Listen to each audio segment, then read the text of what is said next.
Paz y bien a todos. Ayer, un amigo con el que estuve hablando por teléfono un rato, en un momento de la conversación me dijo la siguiente frase: no sé cómo salir de este laberinto.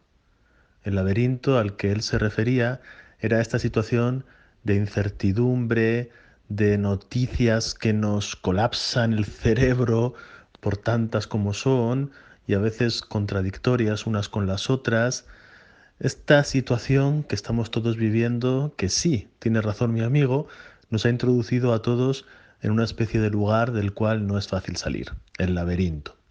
Cuando colgué el teléfono, enseguida me vino a la cabeza la imagen del gran laberinto, el laberinto de Creta, ese espacio que según la mitología griega se construyó para encerrar en él al Minotauro, esa bestia que exigía cada año satisfacer su ira con la presencia de jóvenes que tendrían que ser mandados allí para él acabar devorándolos. Bueno, me acordé de lo siguiente.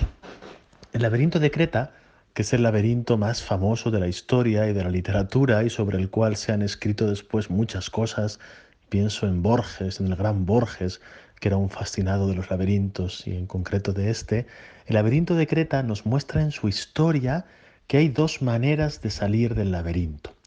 La primera es la que intentaron Dédalo e Ícaro. Dédalo es, por cierto, el arquitecto, el que construyó el laberinto, el que lo ideó.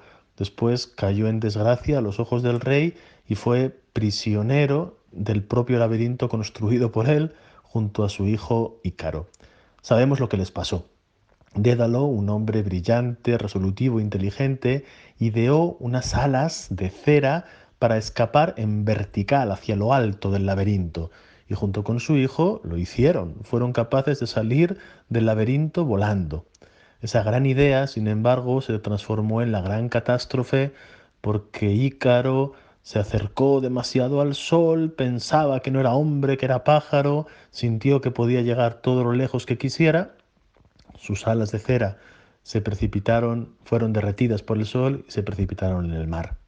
Esa es la primera manera de salir del laberinto, la de Dédalo e Ícaro, que consiste en salir hacia arriba y sobre todo con las propias fuerzas, con el propio vuelo.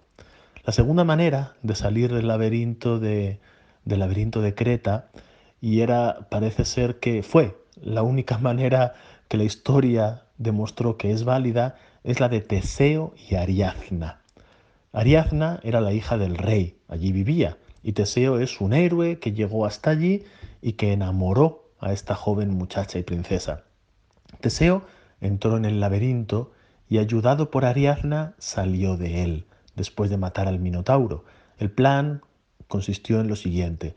Ariadna, en la entrada del laberinto, sostenía un ovillo de lana, un hilo, que Teseo iba estirando de tal manera que iba marcando con su propio camino, gracias al hilo, el camino de regreso.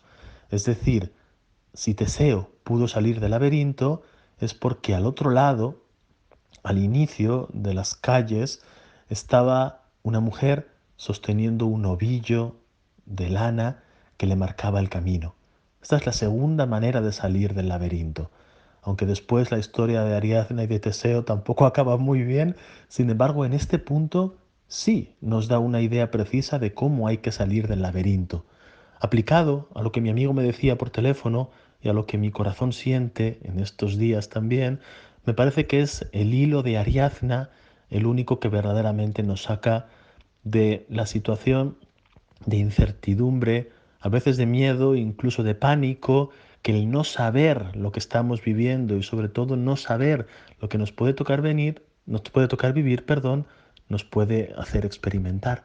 Es decir, solo salimos del laberinto si hay alguien que sostiene un hilo y nos marca el camino. Y aplicando esto a una especie de estrategia humana para salir todos de los laberintos en los que nos metemos, en este y en otros muchos en los que nos metemos, me parece que la cosa consiste en lo siguiente, en que todos tenemos que ser Ariadna y Teseo a la vez. Todos tenemos que confiar en que hay otra persona que sostiene un hilo que nos saca y todos tenemos que sostener ese hilo para sacar a los otros. Paz y bien a todos.